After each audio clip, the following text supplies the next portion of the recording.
On a cold morning in Munich, a man stood alone in the center of the Allianz Arena, holding a measuring stick. He wasn't a groundsman, he wasn't an inspector. So where was Pep Guardiola measuring the grass? He wanted it to be cut to exactly 3 millimeters, not a fraction more, and soaked in water until it mirrored the stadium lights. Perfect down to detail that most players couldn't even notice. Because for him, football isn't decided in 90 minutes. It's decided in moments no one else can see. And that obsession would go on to break teams, redefine tactics, and spark a rivalry so intense that it changed football forever. But here's the part no one talks about. This all started with a quiet, skinny kid from Catalonia. A kid who wasn't the fastest, wasn't the strongest, and was told more than once wasn't good enough. So how did Pep end up controlling the game like a chessboard, outthinking the best minds in football and turning simple ideas into something almost unstoppable? And more importantly, what did he see that everyone else missed that makes him stand out from any other manager on the planet? And short of the goal! Still Lionel Messi! Pep Guardiola beats Sir Alex Ferguson for the second time in 2 years in the final. Before the tactical revolutions and the tiki-taka empires, there was only Salvador, a small town, a simple life, and a boy who treated football like it was something more. Pep Guardiola's childhood wasn't just passion, it was obsession. In 1984, the call came. FC Barcelona had been watching. A 13-year-old, the gymnastic Manresa, and somehow they saw it too. No speed, no strength, but something else. So he left La Masia. He became something difficult to notice at first. Not louder, not stronger, but quieter. A presence in the background of the company. A boy no one was really watching, but who was watching everything. While others chased autographs, Pep chased patterns. He studied managers instead of matches and movements instead of moments. In 1990, during a retirement match, Johan Cruyff spotted a mistake. Pep was playing out wide. By halftime, Cruyff made a call that would change everything. He moved into the pivot, not because of strength, but because of his mind. That one decision didn't just change Pep's career, it changed how the game could be controlled. Under Johan Cruyff, Pep learned a different truth. You don't chase the ball, you control the space it moves into. By 21, he became the heartbeat of Barcelona's dream team, winning the club's first European Cup in 1992 and dominating Spain. But while others celebrated, Pep studied. As a captain, he lifted trophies. But behind the scenes, he was collecting ideas. From Bobby Robson, he learned structure and defensive balance. And from Louis van Gaal, he absorbed positional discipline. Every system became a lesson to him. When he left Barcelona in 2001, Pep did not chase money. He chased understanding. In Italy, he faced strict defensive systems and learned how to break them. In Qatar, he prepared for the global stage. And in Mexico, he made his most intentional move to learn from Juan Mario Lillo. There he discovered that a team without the ball can still be in control. In 2006, Pep retired. But instead of resting, he traveled to meet Marcelo Bielsa, where he learned more brutal ideas. Win the ball back immediately or suffocate the opponent trying. It became the foundation of his future dominance. The doubts were gone, the player was gone, and what remained was a mind fully built for one thing: to control football itself. In 2007, the world thought Pep Guardiola had stepped away to rest. Instead, he stepped down all the way to the 4th division. SC Barcelona B just been relegated, stuck in a mud of Spanish football with empty stands, artificial pitches, and players who didn't care about psychology. For most, it looked like a career risk, but for Pep, it was a test. He didn't just coach the team, he rebuilt it with strict rules, points for lateness, and obsessive tactical sessions. Even unknown opponents were analyzed like Champions League finals. His assistant Dieter Villanova said, "If we can't win here, we can't win anywhere." The start was rough and whispers grew louder that he was too intense. But Pep wasn't building a team for the 4th division, he was building a model. Slowly, it clicked. A strict 4-3-3, aggressive pressing, and total control space.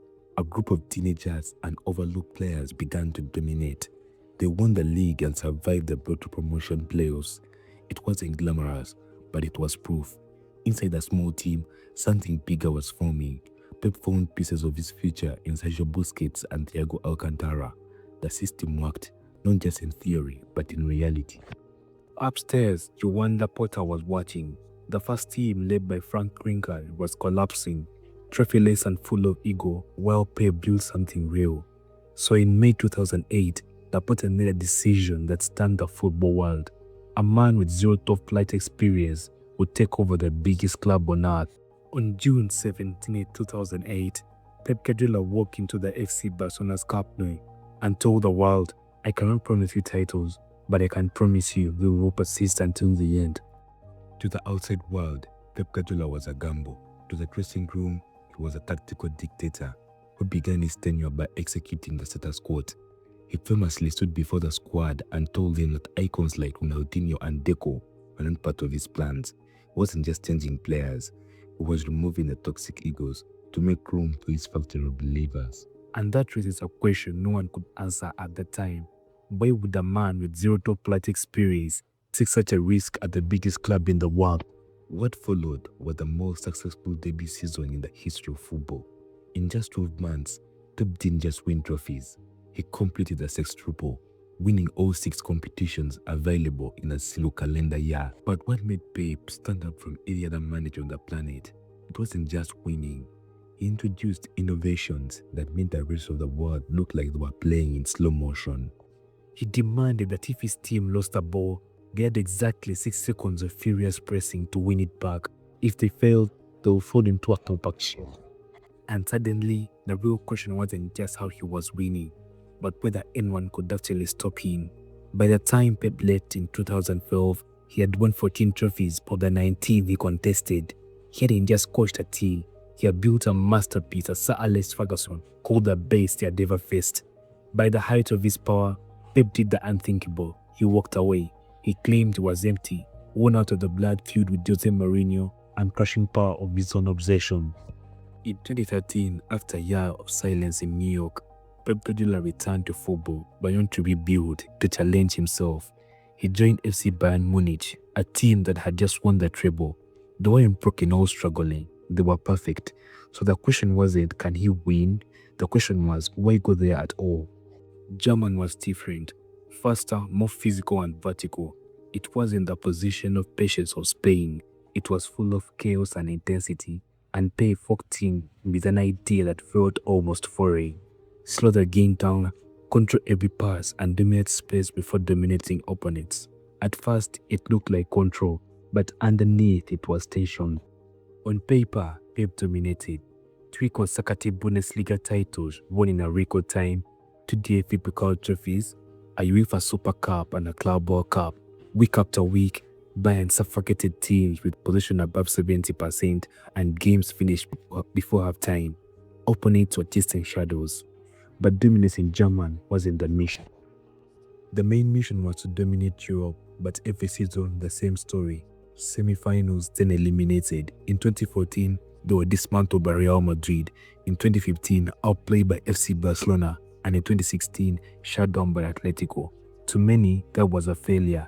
They called it too much control, not enough unpredictability, a system too perfect for a competition built on chaos. By 2016, Pep hadn't won the Champions League, and that mattered. But he learned something crucial. Control alone doesn't win you everything.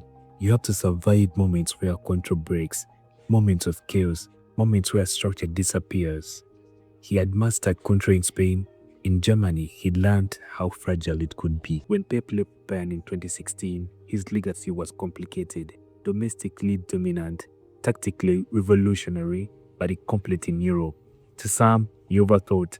To others, he evolved the game. But one thing was clear, he wasn't done. Because now, there was only one place left. One league where chaos wasn't occasional, it was constant. Where speed, power, and unpredictability ruled, and where his ideas were expected to fail. In 2016, Pep Guardiola arrived in England, not to adapt but to disrupt. His first season, things were really not working out. No trophies, defensive errors weaking Nick out, goalkeepers struggling with the ball at their feet. For the first time in his career, Pep looked human. Critics didn't hesitate. They said his football was too soft, too slow, too fragile for the Premier League chaos, and for a moment, it looked like they might be right. Pep didn't panic, he rebuilt. Out when the old guard, in-game profiles built for control. A new goalkeeper, Edison, not just a shot stopper, but a playmaker. Fullbacks redefined, midfielders trained to think 2 passes ahead. This wasn't spelling for the sake of it. It was precision, every piece designed for the system. They came the 2017-18 season. The system clicked. 100 points, a record that didn't just spread the league, it redefined what dominance looked like. City weren't just winning, they were suffocating teams. Position as control, positioning as power, and pressing as punishment. The Premier League wasn't ready. But Pep didn't stop there. Most managers defend success. He involves it. Domestic troubles, titles decided by single points, a machine that could win 18 games in a row and make it look like routine.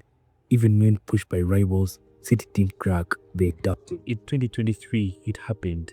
The Champions League, the one that had escaped him in Germany, the one that defined his critics, won alongside the league and the FA Cup, a treble matching Sir Alex Ferguson's. It wasn't just history, but validation. So who is Pep Guardiola really? A genius who programmed football, or a perfectionist backed by power? Maybe it's a wrong question, but whether you doubt him or admire him, you can't ignore him. The man who measured grass with a millimeter didn't just control details, he controlled the game itself.